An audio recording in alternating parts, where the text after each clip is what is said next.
चलिए, तो एक गेमियोस्पर्मी होता क्या है मैंने आपको ये समझा दिया। एक गेमियोस्पर्मी का तीन टाइप, डिप्लोस्पोरी, एडवेंटिव एम्ब्रियोनी और एस्पोरी समझा दिया। ध्यान रहे, डिप्लोस्पोरी और एडवेंटिव एम्ब्रियोनी बच्चा कंफ्यूज होता है।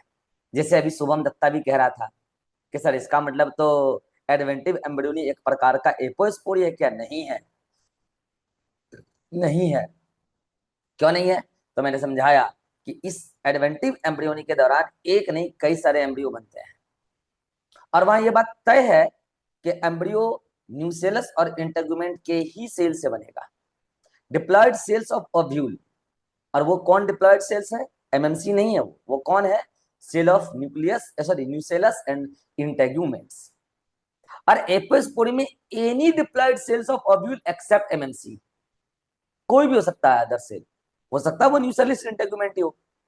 लेकिन खास बात कि यहाँ पे एक सिंगल एम्ब्रियो सेक बनेगा, सिंगल एम्ब्रियो बनेगा, यहाँ एक से अधिक एम्ब्रियो सेक बनेगा और एक से अधिक एम्ब्रियो बनेगा। तो ये डिफरेंस मैं यहाँ लिख दे रहा हूँ ताकि आप कल को यहाँ कंफ्यूज ना हो जाए कि दोनों सेम चीज है। सेम चीज नहीं है। तो आप कहेंगे यहाँ मेनी सेल्स ऑफ न्यूसेलस, एक नहीं बहुत सारे सेल्स ये काम कर रहे हैं, तो बहुत सारे एम्ब्रायो सेक बन रहे हैं, मेनी एम्ब्रायो सेक बन रहा है और मेनी एम्ब्रायो बन रहा है। यानी कि ये एक प्रकार का पॉली एम्ब्रियोनी है, एक प्रकार का पॉली एम्ब्रियोनी। ठीक है, चलिए अब आगे हम आपको इस तीनों का अलग अलग लिख कर सब कुछ समझाते हैं। ठीक है, डायग्राम बना के समझाते हैं, है ना? डायग्राम से चीजें ज्यादा समझ में आएगी। मैं आपके सामने यहाँ पर बना रहा हूं। चलिए आप बताइएगा, ये मैंने एक बनाया डिप्लॉयड सेल, ठीक है, और ये डिप्लॉयड सेल क्या है? एमएमसी है। ये डिप्लॉयड सेल क्या है? एमएमसी है। इस एमएमसी में क्या हुआ? माइटोसिस हुआ, मेनी माइटोसिस हुआ। ठीक है, देखते चलो ध्यान से, आपके सामने फोटो बना रहा हूं, चाहता तो मैं पहले से भी बना के ला सकता था। इसमें क्या हो रहा है? मिनी माइटोसिस, मियोसिस नहीं हो रहा है, मिनी माइटोसिस, मियोसिस नहीं हो रहा, माइटोसिस हो रहा है। और स्ट्रक्चर तैयार हो रहा है क्या? स्ट्रक्चर तैयार हो रहा है क्या बताओ? वही, क्या तैयार हो रहा है? एम्ब्रायो सेक, ये एंटीपोडल सेल, और यहाँ पे ये एग सेल, उसके बगल में ये सिनर्जी। ठीक है, चलो बताइए स्ट्रक्चर है क्या? Embryo check. एम्ब्रियो सेक, ठीक है। और मैंने क्या बोला कि यहाँ पे एम्ब्रियो, पोलर न्यूक्लियाई। समझा रहा हूँ, यहाँ पे एम्ब्रियो सेक की ये तीनों सेल कौन है? Antipodal cell. अरे यार, ये तीनों कौन है? Antipodal cell.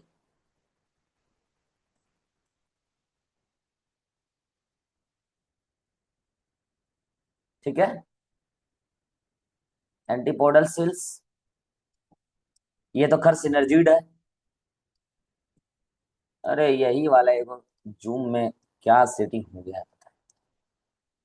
ठीक है, तो ये तो क्या है? सिनर्जीड है। ये है एग सेल, यानी कि फीमेल गेमिट। ये है एग सेल। ठीक है, तो ये क्या है आपका? Egg cell.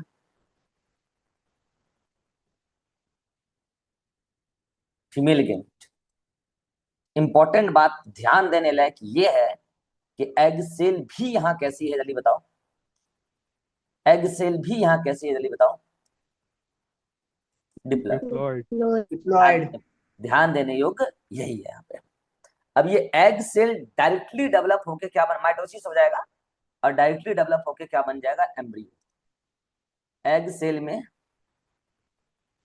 एग सेल में सिर्फ क्या हो रहा है बताओ? मिनी माइटोसिस, मियोसिस नहीं हो रहा, कोई फ्यूजन वगैरह भी नहीं हो रहा।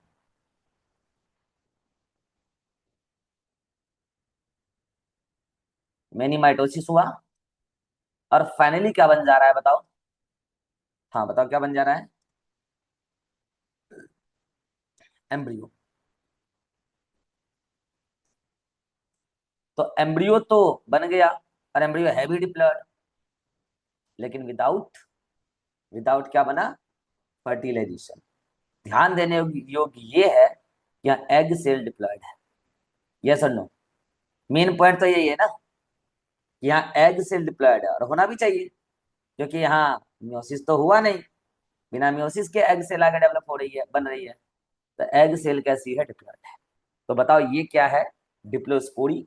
डिप्लोस्पोरी का फेमस उदाहरण है पार्थिनियम। पार्थिनियम वाला एग्जांपल याद रख लेना, बाकी नहीं भी याद रखोगे तो चलेगा, पार्थिनियम जरूर याद रख लेना। डिप्लोस्पोरी आप खुद एक बार पढ़ लीजिए, डिप्लोस्पोरी आप खुद एक बार पढ़ लीजिए।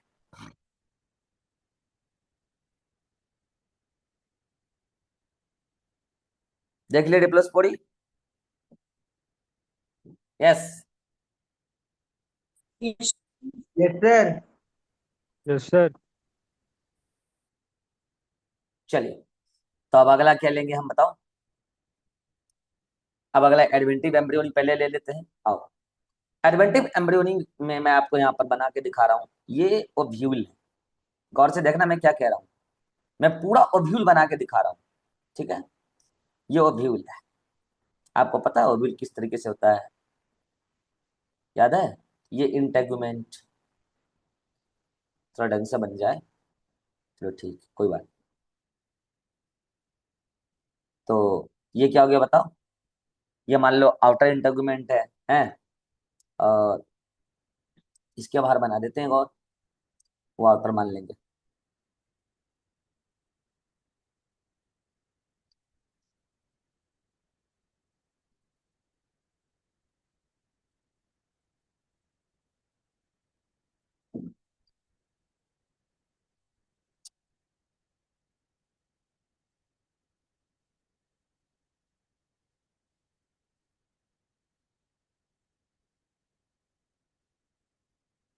ठीक है, ठीक है। अब बताओ, यहाँ पे मैं एक लेयर बना रहा हूँ, और आप बताना कि वो लेयर क्या है। यहाँ पे मैं एक लेयर बना रहा हूँ, और आप बताएंगे कि वो लेयर क्या है।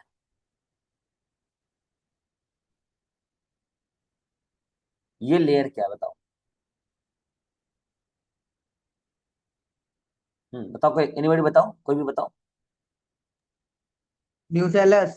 न्यूसेलस। और सेंटर पे मैं एक सेल बना दे रहा हूँ, डिप्लॉयड सेल। बताइए वो डिप्लॉयड सेल जो ये क्या है? एमएमसी। Central cell या embryo sac. एमएमसी है ये, मेगास्पोर मदर सेल। याद करो, ये मेगास्पोर मदर सेल अब डेवलप करके बनाएगी मेगास्पोर, जिसमें से 3 जनरेट डीजनरेट कर जाती थी, एक डेवलप करती थी। ठीक है? तो ये तो क्या है आपका? Outer integument, outer integument. ठीक है? उसके अंदर ये क्या है आपका बताओ? Inner integument, inner integument. उसके अंदर ये वाली लेयर क्या बताओ? एम्ब्रायो सेक, सॉरी न्यूसेलस। ये वाली लेयर क्या बताओ? New cells. और अंदर में, सबसे अंदर में ये क्या है बताओ? Megaspore mother cell. चलिए जल्दी से बताइए, यहाँ सभी सेल का प्लडी लेवल क्या है? इन सभी सेल का प्लडी डिप्लॉयड। लेवल क्या है? Diploid. Diploid. 2n, 2n, 2n। ठीक है? अब समझना, विदाउट मियोसिस, विदाउट सिंगेनी, इस तीनों में से कोई भी सेल, स्पेसिफिकली मैं बात कर रहा हूं किन सेल की, तो आइए दिखाता हूं मैं किन सेल की बात कर रहा हूं। विदाउट, विदाउट मियोसिस और विदाउट फर्टिलाइजेशन, इन तीनों में से कोई भी cell without meiosis, without fertilization, develop करके देखना अभी क्या बना देगा। विदाउट मियोसिस, विदाउट फर्टिलाइजेशन हो रहा है कांड। ठीक है, तो इंपॉर्टेंट बात तो यही है कि विदाउट मियोसिस यानी कि माइटोसिस करके बना रहा है। कैसे बना रहा है बताओ? Mini mitosis. Hmm, mini mini mitosis. ठीक है, और विदाउट फर्टिलाइजेशन, विदाउट सिनगेमी। याद है डबल फर्टिलाइजेशन को सिनगेमी कहते थे। ठीक है, अब वो स्ट्रक्चर क्या बना दे रहा है, गौर से देखना, गौर से देखना जरा सा। ये मान लो क्या है आपका न्यूसेलस। जो न्यूसेलस था ये रहा। ठीक है, ये न्यूसेलस है। देखना गौर से जरा सा, ये न्यूसेलस है और सेंटर पे एमएमसी रख ले रह गया, उसका कोई यूज नहीं हुआ। तो ये मेगास्पोर मदर सेल अभी भी रखा हुआ है, वो जैसे था वैसे रह गई। और ये बाहर आउटर इंटेगुमेंट और इनर इंटेगुमेंट।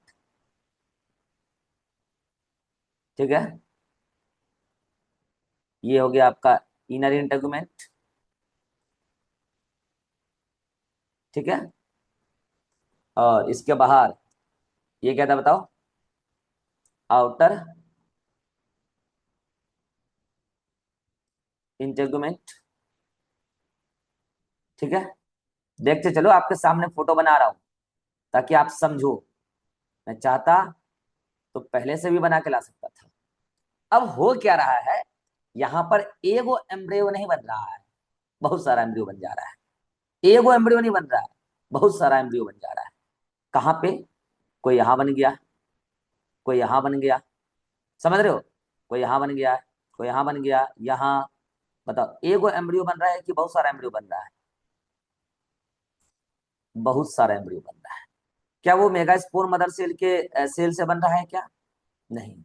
ये क्या है बताओ? मिनी नहीं। एम्ब्रियोज, मिनी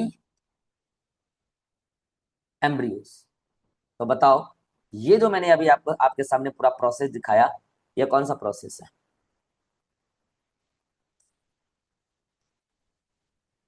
चलिए बताइए कौन सा प्रोसेस है?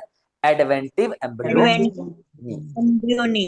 Adventive embryony. अब सुनना ध्यान से, आपके एनसीईआरटी में ये दे रखा है। एडवेंटिव एम्ब्रियोनी सेलेस से भी हो सकता है, इंटेगुमेंट से भी हो सकता है।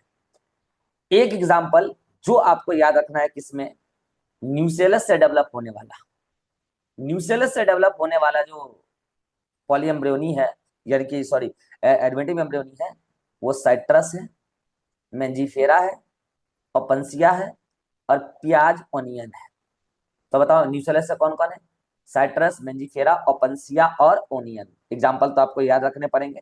ठीक है, अब मैंने क्या बोला था कि इंटेगुमेंट से भी होता है एडवेंटिव एम्ब्रियोनी। उसका एग्जाम्पल है एस्पाइरेंथस ऑस्ट्रेलिस। बोलो एडवेंटिव एम्ब्रियोनी आपको समझ आ गया विथ डायग्राम? जल्दी बोलो। Yes, sir. Yes, sir. Yes sir. Adventive embryony भी आपका क्या हुआ, समाप्त हुआ। चलिए अगला तीसरा एक बताया था ए स्पोरी। आइए उसको भी देख लेते हैं ए स्पोरी को। चलिए ए स्पोरी में मैंने आपको क्या सिखाया था? कोई भी सेल इंटेगुमेंट का, एक्सेप्ट सॉरी कोई भी सेल्स ओव्यूल का, एक्सेप्ट व्हाट एमएमसी। कोई भी सेल्स बना दे एम्ब्रियो, और यहाँ सिंगल एम्ब्रियो बनेगा। तो बताओ मुझे फोटो बनाने की जरूरत पड़ेगी क्या? फोटो बनाने की जरूरत पड़ेगी क्या? तो मैं यहाँ No, No, sir. sir. Single single embryo बन रहा है, तो ये फ्लो चार्ट से आपको क्लियर हो जाना चाहिए। एग्जाम्पल इसमें एक एग्जाम्पल याद रखना है, हिरेसियम। क्या एग्जाम्पल याद रखना? हिरेसियम। ध्यान रहे, सुना ध्यान से। मैंने क्या बोला, यहाँ एमएमसी को छोड़ के कोई भी सेल, तो कोई भी सेल जो है वो बेसिकली क्या है? एस्पोरोफाइट है। एस्पोरोफाइट मतलब मेन प्लांट बॉडी का सेल और व्यूल का सेल। तो एस्पोरोफाइट से यानी कि न्यूक्लियस इंटेगुमेंट भी हो सकता है, उससे डायरेक्ट विदाउट मियोसिस क्या बन जा रहा है? अगला जनरेशन आ रहा है यानी कि यहाँ गेमिटोफाइट भी हमेशा क्या रह रहा है, डिप्लॉयड रह रहा है। यहाँ गेमिटोफाइट भी कैसा रह रहा है, डिप्लॉयड रह रहा है, क्योंकि जो अगला पीढ़ी आएगा उसमें एम्ब्रियो एम्ब्रियो जो बन रहा है अगला पीढ़ी आने के लिए, वो भी कैसा है, डिप्लॉयड है। एम्ब्रियो देख लो डिप्लॉयड है। तो ये क्या है, एस्पोरी। एस्पोरी का एक एग्जाम्पल याद रख लेना, हिरेसियम। तो बोलो, एस्पोरी, एडवेंटिव एम्ब्रियोनी और डिप्लोस्पोरी, यानी कि पूरी तरीके से एक गेमोस्पर्मी समाप्त हुआ। क्या ये क्लियर है आपको? जल्दी बताओ, क्या ये क्लियर है? Yes sir. अभी मैंने यस कहा था कि सर। एक गेमोस्पर्मी यस सर। अभी मैंने कहा था कि एक गेमोस्पर्मी एक प्रकार का एपोमिक्सिस है। बोला था ए सेक्सुअल रिप्रोडक्शन। तो मैंने कहा था ए सेक्सुअल रिप्रोडक्शन एक होता है एक गेमोस्पर्मी, और एक क्या होता है बताओ, वेजिटेटिव प्रोपेगेशन। और मैंने कहा था कि वेजिटेटिव प्रोग्रेशन हमारे सिलेबस में नहीं है, ये हम नहीं पढ़ेंगे, और एक गेमोस्पर्मी हमारे सिलेबस में है, ये हम पढ़ेंगे।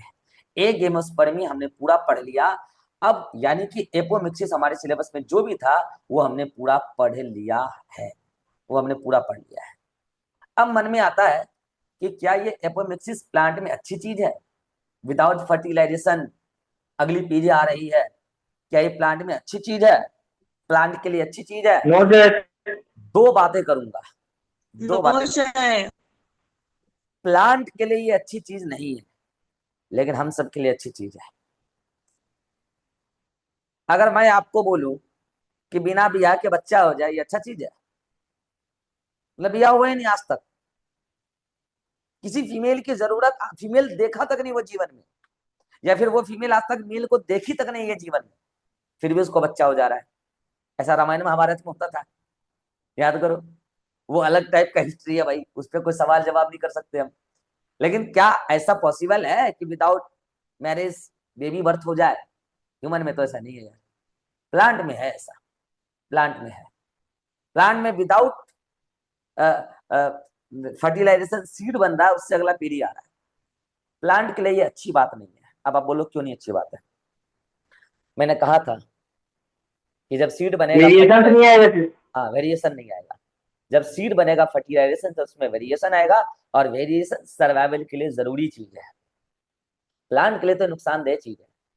लेकिन आपको मैं बता दूं, ये जो एपोमिक्सिस होता है नेचुरली कुछ प्लांट में होता है।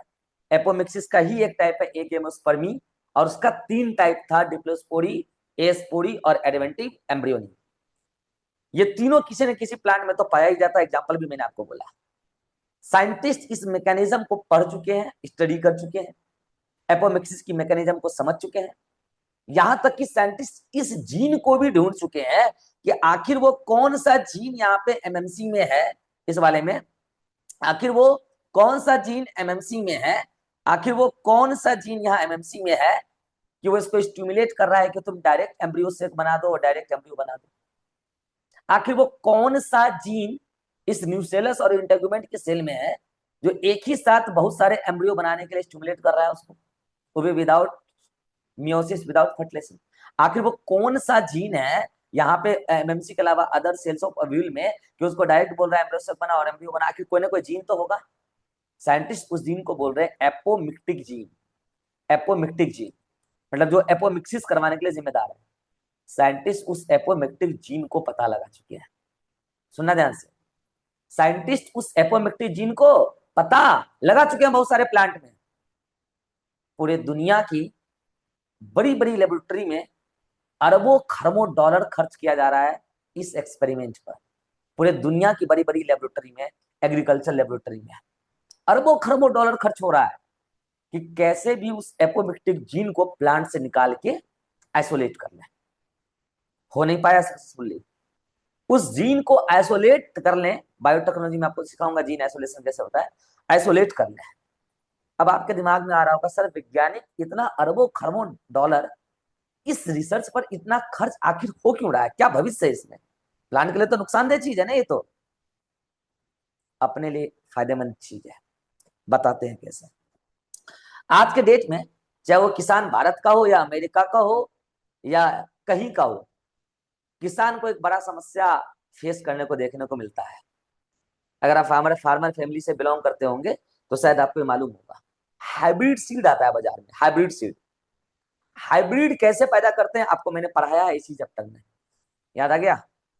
अरे आर्टिफिशियल एब्रेशन, फ्लावर लिया, उधर से पॉलन ग्रेन, इधर से यस सर। काट पीट के छिड़का, Yes, sir. Hybrid Yes, seed sir. तैयार किया। इसमें हम क्या करते हैं, मेल और फीमेल का अच्छा वाला कैरेक्टर को लेकर एक हाइब्रिड तैयार करते हैं, जिसमें कि बढ़िया कैरेक्टर आ जाता है। वो सीड बड़ा महंगा मिलता है बाजार में, क्योंकि उस सीड को उगाने में समय लगा है, मेहनत लगा है, इसलिए वो हाइब्रिड और अच्छा अच्छा कैरेक्टर है उसमें। किसान जाते हैं बाजार में और हाइब्रिड सीड खरीद के लाते हैं। अगर आप सब फार्मर फैमिली से बिलोंग करते हो तो आपको मालूम होगा कि बाजार जाते हैं, हाइब्रिड सीड खरीद के लाते हैं। किसान उस सीड से प्लांट उगाते हैं, एक सीजन उगाया, और अगले सीजन मतलब जब सीजन खत्म हुआ तो उसी में से आधा किलो सीड रख लेते हैं, ताकि अगला पीढ़ी, अगला जनरेशन, अगला सीजन में इसी से उगा लेंगे। अगला सीजन तक तो काम चल जाता है, लेकिन फिर उसका अगला सीजन मन लायक कैरेक्टर नहीं आता है, मतलब कम से कम एक दो सीजन बाद किसान को वापिस से हाइब्रिड सीड खरीदना पड़ता है। अगर आप किसान फैमिली से बिलोंग करते हैं तो ये समस्या आपके फैमिली में भी जरूर रहा होगा, अभी तक होगा ये समस्या। हर साल हाइब्रिड सीड खरीदना पड़ता है, बड़ा महंगा मिलता है। ये तो किसान का प्रॉब्लम है, फाइनेंशियल प्रॉब्लम, कि एक गरीब व्यक्ति जो खेती कर रहा है वो बार बार हाइब्रिड सीड खरीदे महंगा, जितना कमाई नहीं होगा उससे ज्यादा इन्वेस्ट हो जाता है खेत में। ये तो किसान का समस्या है, पूरे दुनिया के किसान का समस्या है। साइंटिस्ट के सामने क्या समस्या है? वो जो हाइब्रिड सीड बनाया जा रहा है, वो बना कौन रहा है? एग्रीकल्चर रिसर्चर ही बना रहे हैं ना। वो ब्रीडिंग या किसान करवा रहे हैं, आर्टिफिशियल ब्रीडिंग। वो भी तो कोई नॉर्मल रिसर्चर, एग्रीकल्चर रिसर्चर ही करवा रहा है ना। तो रिसर्चर के सामने भी एक समस्या है कि यार उनको यही काम हर साल करना पड़ता है, हाइब्रिड पैदा करो क्योंकि किसान खरीदेंगे। रिसर्चर चाहते हैं ऐसा हाइब्रिड सीड तैयार किया जाए जिसका हाइब्रिड नेचर कभी खत्म ही नहीं हो। ऐसा हाइब्रिड करेक्टर तैयार किया जाए सीड के अंदर, ऐसा हाइब्रिड सीड तैयार किया जाए जिसका हाइब्रिड करेक्टर कभी समाप्त नहीं हो, 100 साल के लिए भी उसके अंदर हाइब्रिड करेक्टर रहे। इसके लिए क्या करना है, उस मेल प्लांट का, जो मेल वाला प्लांट का आप करेक्टर लेना चाहते हैं, उसके अंदर कोई एपोमिक्टिक जीन घुसेड़ दो, फीमेल के अंदर भी कोई एपोमिक्टिक जीन घुसेड़ दो। उससे जो आएगा अगला पीढ़ी, उसमें एपोमिक्टिक जीन जमा हो जाएगा। वो जो सीड होगा उसमें एपोमिक्टिक जीन होगा। उससे जब प्लांट उगेगा, अब वो प्लांट सीड तो बनाएगा लेकिन रिप्रोडक्शन, सेक्सुअल रिप्रोडक्शन में गेमीट फॉर्मेशन नहीं करेगा। और अगर गेमीट फॉर्मेशन नहीं करेगा, मियोसिस नहीं करेगा, वो जो मैंने बोला ना कि हर पीढ़ी में हाइब्रिड कैरेक्टर समाप्त हो जाती है, वो मियोसिस की वजह से होती है। कैसे होती है, जेनेटिक्स में बताऊंगा। वो जो हाइब्रिड कैरेक्टर समाप्त हो रहा है वो मियोसिस की वजह से होता है। कैसे होता है वो जेनेटिक्स में बताऊंगा। तो मुझे बताओ, अभी जो समस्या आ रही है, होता क्या है, किसान बेचारे सीड खरीद के लाते हैं और वहां पे पॉलेन ग्रेन बनता है और स्टिग्मा पर जर्मिनेशन होता है, आपको पता है, सब मियोसिस वगैरह होता है इसमें। तो हाइब्रिड कैरेक्टर खत्म हो जाता है, फिर अगला पीढ़ी, फिर अगला जनरेशन में फिर खरीदना पड़ता है सीड। विज्ञान मतलब कि साइंटिस्ट ये चाहते हैं ऐसा सीड तैयार कर दें जिसके अंदर एपोमिक्टिक जीन हो, यानी कि एपोमिक्टिक प्लांट के सीड में ऐसा कैरेक्टर घुसेड़ दें जिसके अंदर हम चाहते हैं कि टॉल प्लांट आए, हम चाहते हैं कि फसल बढ़ जाए, चाहते हैं कि मोटा दाना आए, तो वो वाला जीन उसमें घुसेड़ दें और वो एपोमिक्टिक सीड हो। अब वो प्लांट एपोमिक्टिक प्लांट होगा, जब उससे अगला पीढ़ी आएगा तो वो प्लांट के अंदर एपोमिक्टिक जीन होगा। वो सीड तो बनाएगा लेकिन मियोसिस नहीं करेगा, कभी उसका हाइब्रिड कैरेक्टर समाप्त नहीं होगा। बस इतना काम करने के लिए पूरे वर्ल्ड की बड़ी बड़ी लेबोरेटरी में अरबों खरबों डॉलर खर्च किया जा रहा है कि बस कैसे भी ये काम हो जाए। और ये एक्सपेरिमेंट आज से नहीं, 30-40 साल से चल रहा है। जिस दिन ये एक्सपेरिमेंट सफल हो जाएगा तो पूरे दुनिया की एक सबसे बड़ी समस्या का समाधान सामने आ जाएगा, भुखमरी। भविष्य में कभी भुखमरी नहीं होगा फिर। एपोमिक्टिक जीन, हाइब्रिड कैरेक्टर, जीवन भर के लिए आपने उसको प्रिजर्व कर लिया। बस खाली जमीन होना चाहिए, उगाइए, जैसा प्लांट चाहिए वैसा आपको मिल जाएगा, जैसा हाइब्रिड चाहिए वैसा आपको मिल जाएगा। ये जितनी भी बात मैंने अभी बोला, ये सारा बात एनसीईआरटी में लिख रखा है, सारा बात कहानी के फॉर्मेट में लिख रखा है। पढ़ लीजिए, इस पूरे लाइन को पढ़ लीजिए, जल्दी से पढ़ लो, सब कुछ यहाँ लिख रखा है।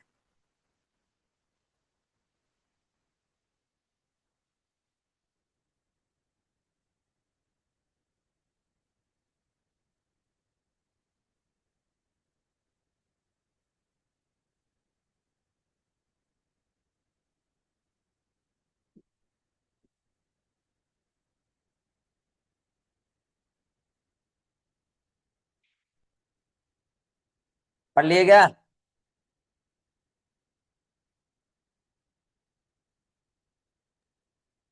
Yes sir.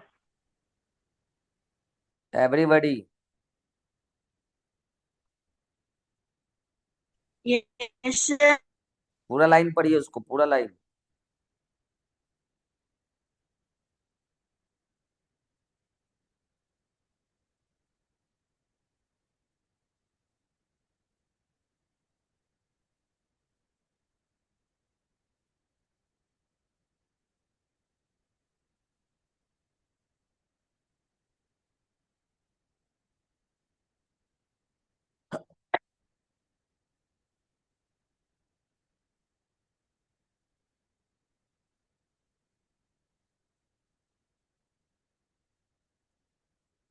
क्या वही बात लिखा है जो मैंने बोला था?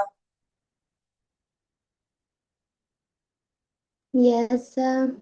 चलिए, तो इस तरीके से आपका ए सेक्सुअल रिप्रोडक्शन वाला जो टॉपिक जो बच गया था, रह गया था, वो ए सेक्सुअल रिप्रोडक्शन वाला टॉपिक क्या हो गया? फिनिश हो गया। ए सेक्सुअल रिप्रोडक्शन वाला टॉपिक क्या हो गया आपका? फिनिश हो गया। ठीक है, चलिए अब आपको जो हम आगे बताने वाले हैं, क्या बताने वाले हैं? स्लाइड दिख रहा है क्या आपको? Yes sir. Yes sir. हाँ, दिख रहा होगा। चलिए, तो अब आपको आगे हम 4 टर्म बताएंगे। एक टर्म बताएंगे पार्थेनोजेनेसिस, एक टर्म बताएंगे एपोगेमी, इससे पहले आपको एस्पोरी बताए थे, एपोगेमी। एक टर्म बताएंगे पार्थेनोकार्पी, और एक टर्म बताएंगे पॉलीएम्ब्रियोनी। हालांकि पॉलीएम्ब्रियोनी के बारे में अभी जस्ट चर्चा हुआ है। Adventive embryony is a type of polyembryony, बात हुई थी अभी जस्ट, पहले यही बता देते हैं पॉलीएम्ब्रियोनी। पॉलीएम्ब्रियोनी का मतलब क्या है? पॉलीएम्ब्रियोनी का मतलब है मेनी एम्ब्रियोज आर प्रेजेंट, बहुत सारे एम्ब्रियोज प्रेजेंट है in a single seed, single seed में बहुत सारे एम्ब्रियो प्रेजेंट है, this is called as polyembryony. चलिए बताओ, आज के बाद आपको कोई बोले व्हाट इज पॉलीएम्ब्रियोनी, उसको एक्सप्लेन कर दोगे व्हाट इज पॉलीएम्ब्रियोनी? बोलना एक ही सीड के अंदर, सिंगल सीड के अंदर बहुत सारे क्या है? एम्ब्रियो हैं, इसी को बोलते हैं पॉलीएम्ब्रियोनी। इस बात का पता सबसे पहले ल्यूवेन हॉक नाम के वैज्ञानिक ने किया था। किसमें? ऑरेंज, जो सिट्रस होता है, ऑरेंज के सीड में पता किया कि ऑरेंज के एक सीड में कई सारा एम्ब्रियो है, एक सीड में कई सारा एम्ब्रियो है, तो ये पॉली एम्ब्रियोनी होता है। आई होप आप पॉली एम्ब्रियोनी तो समझ ही चुके हैं। ठीक है, पॉली एम्ब्रियोनी मोस्टली कहाँ मिलता है? जिम्नोस्पर्म में मिलता है, और कुछ एंजियोस्पर्म में, जैसे ऑरेंज, लेमन और निकोटियाना। ठीक है, तो एंजियोस्पर्म में ही डिस्कवर किया था लीवेनहॉक ने। एडवेंटिव एम्ब्रियोनी, आज अभी तो आपको बताए थे, adventive embryony is also an example of polyembryony in which additional number of embryos are formed from nucellus और इंटेग्यूमेंट्स। तो याद रहे कि जो एडवेंटिव एम्ब्रियोनी आपको आज पढ़ाया गया था, वो भी एक प्रकार का क्या था? जल्दी बताओ, पॉली एम्ब्रियोनी। तो बताओ, पॉली एम्ब्रियोनी वर्ड में आज के बाद आप कभी कंफ्यूज होंगे? कभी नहीं। एक ही सीड के अंदर कई सारा एम्ब्रियो बन रहा है, यही पॉलीएम्ब्रियोन है। ये मोस्टली जिम्नोस्पर्म का फीचर है, लेकिन कुछ एंजियोस्पर्मिक प्लांट में भी ये देखने को मिला है, जैसे ऑरेंज, लेमन, निकोटियाना वगैरह। ठीक है, चलिए अब इसके अलावा और कुछ टर्म मुझे आपको बताना है, फटाफट आ जाइए। एक टर्म आता है पार्थेनोजेनेसिस। क्या ये टर्म आपने पहले कभी सुना है? पार्थेनोजेनेसिस सुना है क्या? Yes sir. पार्थेनोजेनेसिस। सुने थे सर। अब कब सुने थे? जैसे पार्टनर कार्टिक फ्रूट पढ़ रहे थे ना तभी। ठीक है, जब आपको रिप्रोडक्शन के मैंने 3 तरीके बताए थे, तो बताया था एक है सेक्सुअल रिप्रोडक्शन, एक है एसेक्सुअल रिप्रोडक्शन, और एक है पार्थेनोजेनेसिस। पार्थेनोजेनेसिस में होता क्या है? अनफर्टिलाइज्ड एग से डायरेक्ट एम्ब्रियो बन जाता है। पार्थेनोजेनेसिस अलग चीज है, पार्थेनोकार्पी अलग चीज है, पॉली एम्ब्रियोनी अलग चीज है। आई एम रिपीटिंग, पार्थेनोजेनेसिस अलग चीज है, पार्थेनोकार्पी अलग चीज है, पॉली एम्ब्रियोनी अलग चीज है। पार्थेनोजेनेसिस का मतलब अनफर्टिलाइज्ड एग से अगली पीढ़ी का बन जाना, एम्ब्रियो का बन जाना। पार्थेनोकार्पी का मतलब ओवरी से फ्रूट का बन जाना। Without fertilisation. पॉली एम्ब्रियोनी का मतलब एक ही सीड के अंदर कई सारे एम्ब्रियो का बन जाना। क्या ये तीनों टर्म अलग अलग है? आप इस तीनों टर्म को समझ पाए कि नहीं समझ पाए? जल्दी बताओ, जल्दी बताओ। Yes sir. तो आपके सर। सामने सर तो आपके सामने मैं पार्थेनोजेनेसिस दिखा रहा हूं। चलो बताओ ये क्या है? अरे एग सेल। एग सेल, ठीक है। तो ये क्या है बताओ? Egg cell. सिनर्जिड। अरे भाई ये जूम पे क्या हो गया है? गूगल पे जूम पे जो भी। हाँ ये क्या है बताओ? Antipodal cells, antipodal cell. ठीक है। तो ये जो एग सेल है, ये एग सेल कैसा है यहाँ पे? ये एग सेल पहली बात विदाउट फर्टिलाइजेशन, कोई फर्टिलाइजेशन नहीं कर रहा। ये एग सेल विदाउट फर्टिलाइजेशन क्या कर रहा है? जल्दी बताओ। हाँ बोलो बोलो। विदाउट फर्टिलाइजेशन ये एग सेल से जो बन रहा है, क्या जल्दी बताओ? एग सेल से बन रहा है एम्ब्रियो, एग सेल से एम्ब्रियो बन रहा है, ध्यान रहे। इंटेगुमेंट से नहीं, न्यूक्लियस से नहीं, एग सेल से एम्ब्रियो बन रहा है। एग सेल से एम्ब्रियो बन रहा है, वो भी विदाउट फर्टिलाइजेशन बन रहा है, वो भी विदाउट फर्टिलाइजेशन बन रहा है। एग सेल से एम्ब्रियो बन रहा है। यही क्या है? पार्थेनोजेनेसिस है। यही क्या है? पार्थेनोजेनेसिस है। पार्थेनोजेनेसिस दो प्रकार का हो सकता है। एक हो सकता है हैप्लॉइड पार्थेनोजेनेसिस, एक हो सकता है डिप्लॉइड पार्थेनोजेनेसिस। कई बार ऐसा होता है हैप्लॉइड एग सेल होती है, उससे हैप्लॉइड एम्ब्रियो बन जाता है। अगर ऐसा है तो वो हैप्लॉइड पार्थेनोजेनेसिस है, और अगर वो डिप्लॉइड सेल से बन रहा है, डिप्लॉइड एम्ब्रियो, तो डिप्लॉइड पार्थेनोजेनेसिस है। क्या आपको ये बात भी क्लियर हो गया? जल्दी बताओ, बताओ बताओ जल्दी बताओ। अगर एक और फोटो बना दे सर रहा हूँ, एक और फोटो बना दे रहा हूँ।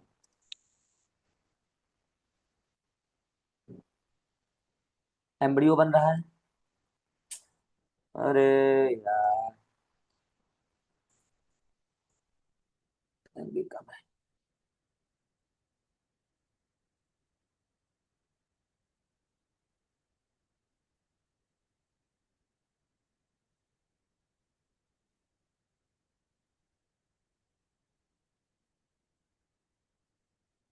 एग सेल, और जल्दी बताइए क्या कर रहा है? Without fertilisation.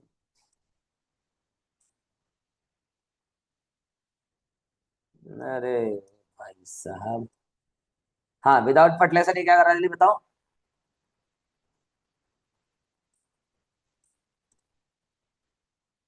एम्ब्रियो बना रहा है। विदाउट फर्टिलाइजेशन ये क्या कर रहा है? जल्दी बताओ। एम्ब्रियो बना रहा है। तो ये भी क्या बताओ? पार्थेनोजेनेसिस। लेकिन अगर अगर यहाँ पे ये हैप्लॉइड सेल है, एग सेल, तो एम्ब्रियो कैसा बनेगा? जल्दी बताओ। अगर ये हैप्लॉइड है तो एम्ब्रियो भी कैसा अप्लाइड। बनेगा? Haploid. Applied.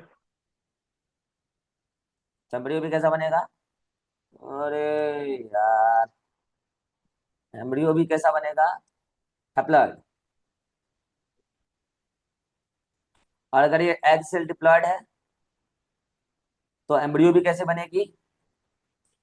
Diploid. Diploid. Diploid अगर ऐसा है तो मुझे जल्दी से बता दो फटाफट कि ऐसा वाला पॉली एम्ब्रियोनी क्या कहलाएगा? Haploid poly embryony, sorry poly embryony, haploid parthenogenesis. ऐसा वाला पार्थेनोजेनेसिस क्या कहलाएगा?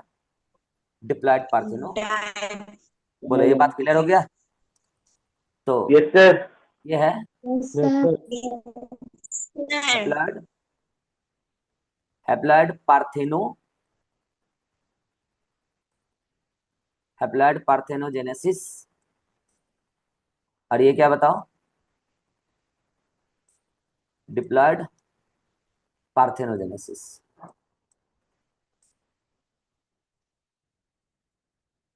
बोलो यहां तक क्लियर है क्या सब कुछ? हैप्लॉइड पार्थेनोजेनेसिस और डिप्लॉयड पार्थेनोजेनेसिस। पार्थेनोजेनेसिस का मतलब ही क्या होता है कि एग सेल से विदाउट फर्टिलाइजेशन, एग सेल से विदाउट फर्टिलाइजेशन आप क्या बना दे रहे हैं जल्दी बताओ, आप क्या बना दे रहे हैं जल्दी बताओ, एम्ब्रियो। तो वही क्या कहलाता है जल्दी बताओ, पार्थेनोजेनेसिस। चलो एक और टर्म है, जल्दी से समझ लो इसको भी फटाफट, एपोगेमी। एपोगेमी का मतलब क्या होता है, ए मतलब नहीं, एपो मतलब ए नहीं है, और यहाँ पे क्या हो रहा है सुना ध्यान से, मैं फोटो बना दे रहा हूं, यहां पर एग सेल से नहीं बन रहा है एम्ब्रियो, तो बन किससे रहा है, क्या न्यूक्लियस से बन रहा है, नहीं, क्या इंटेगुमेंट से बन रहा है, नहीं, कुछ कुछ प्लांट में एंटीपोडल सेल्स या सिनर्जीड से क्या बन जाता है, एंटीपोडल सेल या सिनर्जीड से क्या बन जाता है बताओ, एम्ब्रियो। तो उसी को क्या बोलते हैं, एपोगेमी। मैं फोटो बना के भेज दूंगा, आप समझ चुके हैं कि यहाँ पे क्या होने वाला है, ये एंटीपोडल सेल्स है, एंटीपोडल सेल से क्या बन जाएगा जल्दी बताओ, एम्ब्रियो। इसलिए हम उसको क्या बोलने वाले हैं जल्दी बताओ, एंटीपोडल सेल या सिनर्जीड से क्या बन जाएगा, एम्ब्रियो। उसी को हम क्या बोलेंगे, एपोगेमी। बोलो एपोगेमी क्लियर है, एपोगेमी टर्म क्लियर है, जल्दी बोलो। चलो अब यस सर। हाँ बोलो बोलो। Yes sir. अब आ जाओ पार्थेनोकार्पी। पार्थेनोकार्पी हम पहले ही बात कर चुके हैं। क्लियर। पार्थेनोकार्पी क्या होता है जल्दी बताओ। पार्थेनोकार्पी मतलब ओवरी जो होती है वो फ्रूट में कन्वर्ट हो रहा है, लेकिन ओवरी में फर्टिलाइजेशन नहीं हुआ है। ओवरी का विदाउट फर्टिलाइजेशन फ्रूट में कन्वर्ट होना पार्थेनोकार्पी कहलाता है, और ऐसा फ्रूट पार्थेनोकार्पिक फ्रूट का रहता है। ऐसे फ्रूट में ओव्यूल ओव्यूल ही रह गया होगा, वो सीड नहीं बना होगा, क्योंकि फर्टिलाइजेशन तो हुआ नहीं है। और यहाँ फ्रूट की बात हो रही है, यहाँ फ्रूट की बात हो रही है, फ्रूट विदाउट फर्टिलाइजेशन बन गया है, यानी कि ओवरी फ्रूट बन गया विदाउट फर्टिलाइजेशन, ऐसा फ्रूट पार्थेनोकार्पिक फ्रूट कहलाता है, फिनोमेना पार्थेनोकार्पी कहलाता है। नेचुरली ये पार्थेनोकार्पी कहाँ देखने को मिलता है, ग्रेप्स और बनाना, नेचुरली। लेकिन अगर हम आर्टिफिशियली इसको इंड्यूस करना चाहें तो उसके लिए कौन आता है, ऑक्सीन हार्मोन आता है। अगर ऑक्सीन से काम नहीं बना तो जिब्रेलिक एसिड है, उससे काम हो जाता है। याद रहे, पार्थेनोकार्पी आप आर्टिफिशियली इंड्यूस तो कर सकते हैं, लेकिन ऐसे प्लांट में मत कर लेना इंड्यूस कि जहां पर सीड ही एडिबल प्रोडक्ट हो, क्योंकि आपको पता है पार्थेनोकार्पी में सीड नहीं बनता है। अगर मान लो कि आप अनार बना लिए पार्थेनोकार्पी, उसमें सीड रहबे नहीं करेगा, खाओगे क्या, अनार का तो सीड ही खाते। आपने मटर बना लिया, फली बना लिया मटर का पार्थेनोकार्पिक, उसमें दाना रहेगा ही, खाओगे क्या। सरसों बना लिया, सरसों के दाने से ही, सीड से ही तेल आता है। तो ऐसे केसेस में पार्थेनोकार्पी आप करा तो लोगे, वह पार्थेनोकार्पी यूजलेस होगा, जैसे पोमग्रेनेट अनार के अंदर, ग्राउंड नट मूंगफली के अंदर। तो इन सब के अंदर पार्थेनोकार्पी का कोई सेंस नहीं है।